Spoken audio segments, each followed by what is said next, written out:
Hello, everyone. Welcome to the 12th episode of Season 1 of the Historians Lounge. I'm your host, Gabriel Garcia, otherwise known as the Wandering Scribe and the Wandering Quill. This is a very special episode of the Historians Lounge because I am joined by not one, but two of my guests from this year. Joining us is Professor Joyce Pace, as well as historian Chrissy Riley. Thank you guys so much for joining us today. Absolutely. Thank you for hosting. Yes. No problem. No problem. So, yeah, kind of a little different way we've done it before on the Historians Lounge. This time, I'm going to ask my guests what they thought about the episode and what experience did they take away from it. So, I'll go to you guys, and whoever wants to speak first can speak first. Well, I can go because I think I was one of the first, right? Yeah, you were the absolute first person. Yeah, well, it's been a super busy year for me, but one of the things looking back that I feel like kind of inspired me, Gabriel, is at some point I would like to start doing this as well and start doing something history related online besides just teaching it. And I'm working. I mean, I have a lot of sort of writing irons in the fire, but I haven't worked super hard at getting anything published or anything yet because it's been a busy year. But anyway, wow. So yeah, that kind of just doing it was so much fun to do, and I had a blast. And so it really kind of inspired me to start checking out other things that I can do online. Nice, very nice.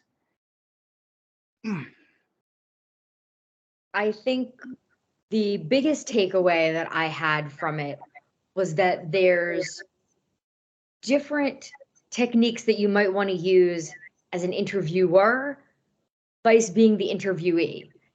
I conduct a lot of oral history interviews for my research, and while they're recorded, the idea isn't to use them as recordings. The end product is a transcript. But for something that is going to be a podcast that has a video component, it's a little bit of a different animal. And I've appreciated getting to experience a different type of interview. Definitely. And honestly, it was actually really cool getting to meet all of these people, from Professor Lynne being my first guest on the show, Angelina Cowell, who was the second guest, Heather Downing, Michael, Neil, Chrissy, Lynn, a lot of people that I've met and learned so much. And that's actually another thing I want to ask you guys. What was it like actually presenting a topic that you guys enjoyed as opposed of retelling a topic that someone else wants you to tell, you know? How was that feeling? The ability to talk about something that you generally like to talk about. Fun.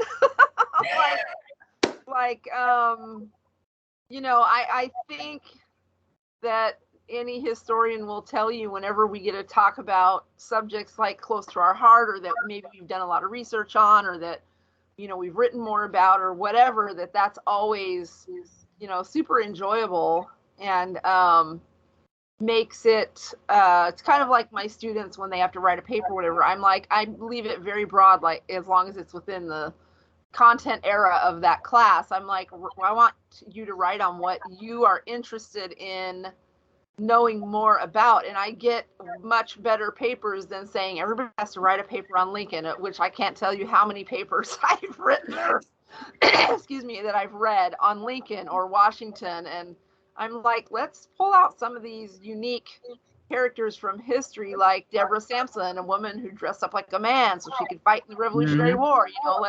And if they can find out, hey, there's other normal everyday people like you that did amazing things in history, find out about that. Or one kid got super excited when in my World at War unit, because he wrote an entire paper on tanks. Not everybody's favorite subject, but a lot of stuff that we have now dates back to World War I tanks. And so that was a big deal for him. So I tend to get better papers. So I know that allowing a guest to talk about things they want to talk about, it's probably going to be more engaging. I mean, I would hope so. Right. But yeah, I just found it to be super enjoyable. Nice.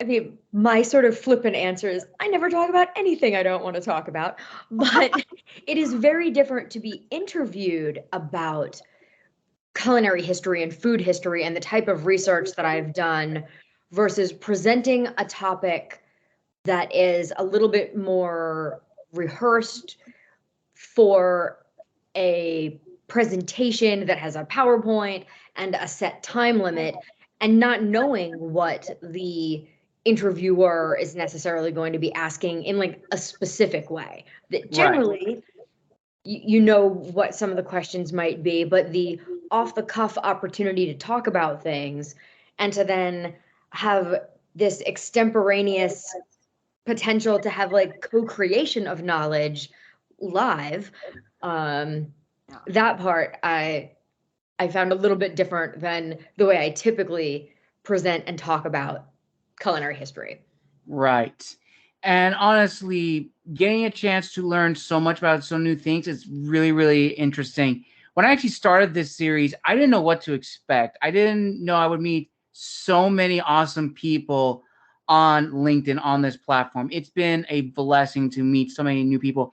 And it's honestly, we're just enjoyable people. We're crazy, we're kooky. Sometimes we just like to just be in like a little corner and just read and just scribble.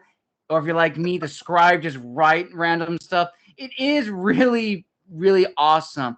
And so looking back at your guys' respective episodes and seeing that, did that kind of give you like a reflection to see, how far you've come, like actually seeing where you are? Because I know in our own journeys, we've known that, okay, we've made through this point in our life where we enjoy talking about history. We love writing about history, but actually being on a platform to discuss about it and showing people that we know we're talking about, we can walk the walk. How did that make you guys feel initially seeing that for the first time? Boy, I don't know. I mean, I thought it was cool. And when I first officially became a history professor, I was like, wow, I've arrived. Now, after doing it for 7, going into 8 years, I'm like, I so have not arrived. There's so much to learn. So I think it's probably, the same way with like getting on there and talking with it about, I mean, I just look forward to doing more of this with you and more, like listening to other people with you, other interviews and stuff that you do, because it is, the more you learn, the more you realize the more there is to learn, if that makes sense. So, right. Yeah, so it's definitely a journey, a really fun journey for me. Awesome. And Chrissy, how about you? What was your experience seeing your episode for the first time? I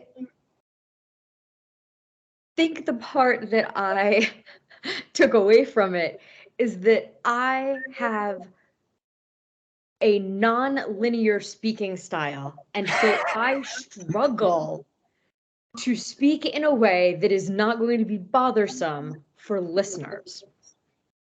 In real life, much more chaotic, and so it's also something to practice, because I feel like there's probably times when I am at conferences that even when I've practiced, it still comes off as like a manic David Lynch fever dream that I'm narrating, that I'm so excited about.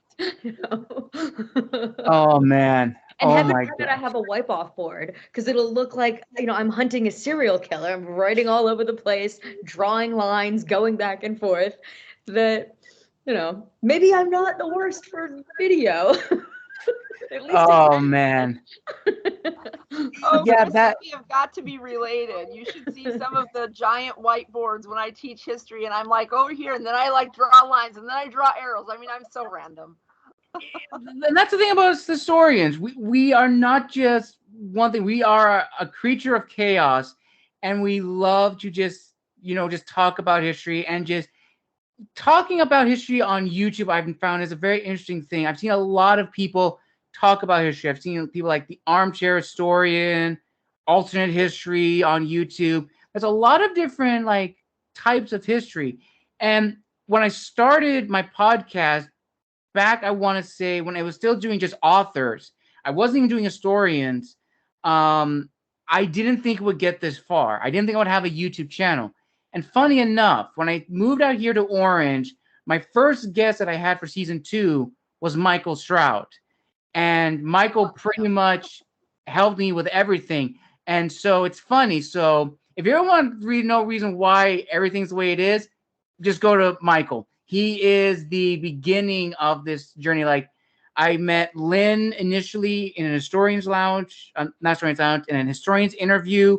I met Courtney. I met a whole bunch of people. And then when season 3 of The Wandering Scribe came about, I was still doing that. But then I started doing interviews on YouTube because now I can actually see people. And that was incredible, actually putting faces to names and names to faces. It was interesting. And that actually is another topic too, because were you guys initially nervous about being on camera? Because I know when it's just an audio interview, it's a little more comfortable for people. And I completely understand. When it's a video, it's kind of nervous as opposed to like if it's like teaching via Zoom, okay, yes, you have to have your camera on so people can see you. But when it's like a podcast and you're just being you, it's kind of nerve-wracking. So did you guys initially have that impression when you guys signed on to your respective shows? I mean, I didn't, but I am very comfortable in front of an audience. I've been in front of an audience since I was a teenager, off and on for different things. So I mean, it didn't make me nervous or anything. And I also, I don't know, this could be, this is a little bit of a double-edged sword. I don't really care what people think about me. I'm like, gonna sleep well tonight. If you don't like me, that's okay. So I don't know. I wasn't nervous. I just find life an adventure. And this is, doing that was just another cool piece of adventure that I hope I get to do again. So yeah, I wasn't nervous. Were you nervous, Chrissy? I am always the same level of nervous, whether I am on camera or over the telephone or in person, because my ancestral homeland is New Jersey, and I use a lot of swear words, and I try to keep my New Jersey twang under wraps. And so I am always a little bit nervous about that. Well, oh my God. Brat, and so that could be why I'm like, whatever, dude. But I always tell my students, I kind of have a joke with my students. I'm like, I don't want to hear one of the very first classes I taught, I'm like, I don't want to hear bad language. I don't want to hear the F-bomb. And they're like, well, what are we allowed to say? And I said something, and then now it's kind of a joke, and other students will share this with like new students that I have. You can say it if it's in the King James Bible, which means you can say ass, damn, and hell. Otherwise, I don't want to hear it. So, That's not bad. Oh man, that actually reminded me of another guest I had on my historians interview series, which was Professor Meredith Walker, and she said it perfectly. We historians, when we teach, it is meant to be a baseball bat to the teeth. It's gonna hurt. It's not gonna be comfortable for the other person, but it's important to talk about. And I was like, that is the most intimidating sentence I have ever heard from a historian, from a professor even. And that is so true. And for all of them we teach history, it is going to be a little bit uncomfortable. And honestly, I'm glad that I've had all of you guys on my show, because I have learned so much. With you, Joyce, I learned about Nathaniel Greene and him being the forgotten son of the American Revolution, kind of getting pushed to the side.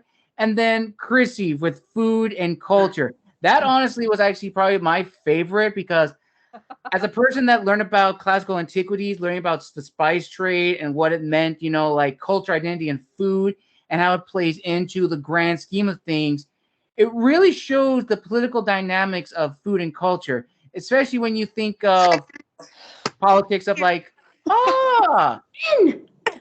hello, Lynn. Well, Lynn, just so that you get caught up. So I'm actually doing a little recording for the Historians Lounge episode, and it's pretty much talking about your experiences on the show and what you took away from it. So now that you're here, Lynn, I'm going to pass it over to you. So, and actually, I'm going to actually double it. So when I had you on for the Wandering Scribe, what was your initial feedback?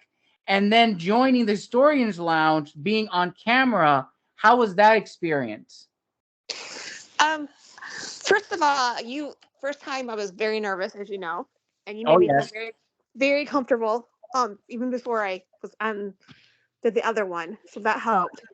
And seeing yourself on camera is it's different. You're getting to see the person and talk to them. So I think it makes it more fun, even because you can see your facial expressions and all that. Right. And then for the Historians Lounge, when you saw that episode of you talking about the United States Marine Corps, how was that? I mean, how was that, feeling of talking about something that you generally love? Christy and Joyce were talking about how it is sort of like a release from like talking about history that other people want you to discuss or things that you're told to talk about. But for your episode and for all of your guys' episodes, you had the chance to talk about something that you genuinely love. And for you, Lynn, it was for the Marines, and you love talking about the Marines. I learned so much about the Marine Corps. And how was that experience talking about something that you generally love? It was fun. I had a blast. I've had other classes and stuff like that, and certain areas you just don't cover that area or whatever, and just being the focus on that was a blast. It was fun. I was able to learn from you too, and which was really cool also. But I really had fun being able to talk about something that's so dear to and precious to me. Trying to talk about the Marines is always fun. Nice.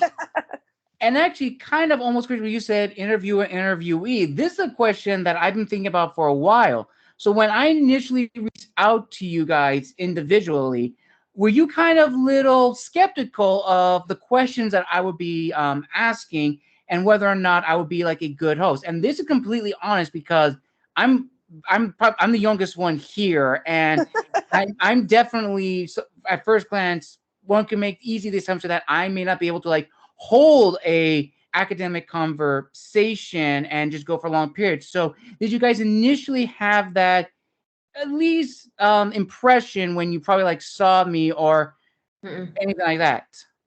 I didn't. No, I didn't think it. I mean, you have the master's degree. You're great. I mean, you know what you're doing. We already know this from talking to you. Yeah. It is. I asked that because, I've seen a lot of people I've seen a lot of like other historians and like the years of like, the conversations they've had. And it's always kind of reminiscent of like what's from my graduate seminars, like engaging conversations. And when I look at my episodes now, I never thought it would almost be like those graduate seminars to like have those conversations, like interview like people who have been in this experience longer than me. They know the history, their respective fields more than I do. I know jack when it comes to some history. I know very little when it comes to like some parts of the American Revolution, food and culture, something from like classical antiquities, and the Marines. My knowledge of the Marine Corps was just World War II. I knew jack of what it was before. So I guess I asked that question because I always want to learn from everyone. And kind of in that same question, how was it like talking with someone like some of my generation engaging in these historical discussions that kind of a two-parter in a safe space, especially now getting a little bit more touchy with history now kind of being like a hot button issue in the climate nowadays? I mean, I'll chime in that for me, the age of the person that I'm interviewing when I'm conducting my oral history interviews, like I don't see that as I don't see that as a barrier for entry. When I worked for the Army, for example, I'd be interviewing some people that were Korean War veterans. Like the fact that I'm generationally very separated from those individuals, it doesn't mean that the interview is going to be bad. As long as I try to keep the New Jersey twang to a minimum and the swear words a little less. I feel like that was the only thing. So to me, it didn't register at all when you were interviewed, because I also was your age when I started doing those types of interviews. So Oh, really? Yeah, I've been a historian a hot minute. Oh my gosh. All right. Well, I'm just thank a you. historian that's a hot mess. I don't think it's a problem either. I mean, like I've got to interview when I was in college. I'm, somebody who was a professor who was a grandmother or whatever. So it doesn't really really matter. It's just someone that we can talk to. That's the big thing I think for us. I know for me, I had a big hiatus between, my bachelor's degree and my master's degree, and so, in that sense, you and I are pretty close to starting really focusing on our military history career at this time of Right. versus other people, because even though I've been passionate about history, I've been in the education field. I've taught kids and not history, because I was like up to, my kids were younger than history, other than social studies type of history or whatever. So for me, this is like new and exciting, and anybody I can talk to who wants to talk military history, I'm thrilled. Nice. Well, Nice. and I graduated with my bachelor's degree was 25 years to the month after I graduated from high school. Oh, wow. Yeah, so I raised kids. When I got my bachelor's, I had 2 in high school and 2 in college. When I graduated with my first master's degree, my youngest daughter was graduating from high school. So yeah, to me, age is, it's not Just irrelevant, age. but it's like, it doesn't, Right. I don't know how much, that it affects it. I was going to Right. tell you, Chrissy, on a kind of a side, can I say a side note really quick? Go ahead. Okay, because this is kind of funny. I interviewed a Korean War veteran that was in the Chosin Reservoir. Mhm. And Awesome. I was, first of all, in awe. Like I was just in awe. But I'm like, so tell me something that is maybe something like maybe off the wall that maybe regular people don't think about or they don't know. He had such a great sense of humor for some of the stuff that he survived.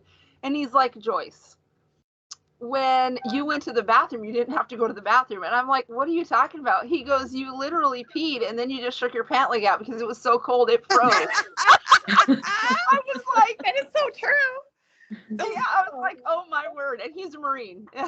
Oh my gosh. I would love I have never do that. forgotten that. Oh man. That would be so And- cool to sit down and interview. I mean, I've got to talk to a World War II vet one day. Like my husband plays softball, church softball, and at church softball there was this World War II vet, and they had planes flying over us, for air show that day, and just sitting down and talking to him. So anytime I've been able to get to talk history, and for me, I graduated, in '95 from my bachelor's degree, and then at that point I was so fried from I had 17 credits and 16 credits that I just couldn't even think about a master's degree. It's like, a master's degree? What? And I had people telling me, no, you need to get your master's degree. You need to be in history. I'm like, what? Huh? So then I ended up teaching, 3 and 4 year olds, and then getting married, and then that was after my degree, and so it's kind of nice for me to that whole circle back to the history aspect, Right. and stuff. So I mean, I love it, and getting my feet wet like this. And I mean, I would love to do more oral history interviews than I've done. It's been a long time since I've done one, and I love sitting there listening and talk to them. And it would be awesome to actually talk to a chosen veteran, since I've done papers and the Battle of Chosen, Nice. type of thing. It'd be really cool for me. Awesome. And Chrissy, you look like you were going to say something on your mind. I was just thinking about the idea that, I mean, have you not been able to find historians that are in their early to mid 20s? does it tend to be a career that people have later in life, or is it just something that people that are historians don't necessarily get on LinkedIn until they're later? Like, I don't know. I'm just trying to think of like other historians that I know that are like of varying age ranges. Good question. That is actually, dang, that is a good question. Why didn't I say that? Excellent question. But I will say this though, and it's a teaser. My guess for season 2 is probably my youngest. She's actually around the same. She's actually a graduate of history like me. So I already have her booked for season 2. And I'm not going to make the official announcement because I'm still getting in the last few dates. But the next year's guests are going to be pretty cool. And sort of like a last question for this special episode is, if you had to be interviewed again for like a extra or special, what topic would you want to discuss that's different from the episode that you were previously featured?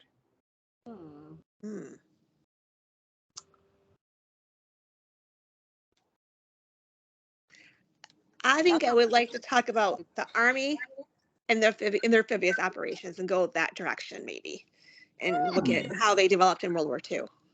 All right, nice. I think I would love to talk about female spies during World War II. Oh, that'd be cool. Because they're kind of undersung heroes.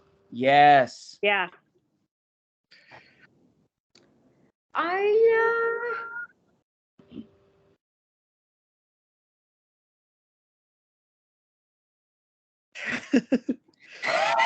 feel like I could talk about my dissertation topic, but I could also always talk about a different type of food history. We've been topic. Like, why would I change topics? Just go deeper into a different thing. Hey, what was your dissertation topic, Chrissy? It is about a deployment and the Russo-Ukraine war support that the Air Force provided to NATO and partners in 2022. Okay. That's cool. Yeah. Nice. Well, everybody, I hope you enjoyed this little special episode. Again, I want to thank all of my wonderful guests, these lovely ladies who have joined us, and make sure to check out their episodes. And before we officially end, I don't want to say officially, but end this wonderful extra episode, do you want to guys make any announcements for any projects you're working on? Anything we can look forward to next year? Publishing parts of my dissertation as chapters, like turning a chapter into like a peer-reviewed journal article. I'm going to be doing some comedy stuff, but I don't know what it's going to look like yet, so we'll see. But yeah, so look for something. Maybe I haven't officially titled it yet, but I'm thinking about, my sister thought this was a good title, The Sometimes Funny Professor. Ooh, okay. We'll see. I'll keep you guys posted on LinkedIn. All right. I've been digging into the battle. Sorry. I've been digging into the Battle of Guadalcanal right now. So we'll see what I come up with out of that. Right now, it's really interesting to see. Like, I'm trying to looking at the Navy aspect and also the Army aspect and the Marine aspect. So I don't know where I'm going to end up with it, but somewhere. Nice. Nice. So it's a huge battle, so it's a lot to it. Yes. Well, listeners and subscribers, I hope you enjoyed this wonderful series of Mind the Historian's Lounge. Make sure to check out these lovely ladies' episodes on the playlist. You will not be disappointed. You're definitely going to learn a lot of stuff. And again, thank you to my guests for being a part of this wonderful journey. And stay tuned for announcements on season 2. And this has been the Wandering Scribe signing out. And stop recording.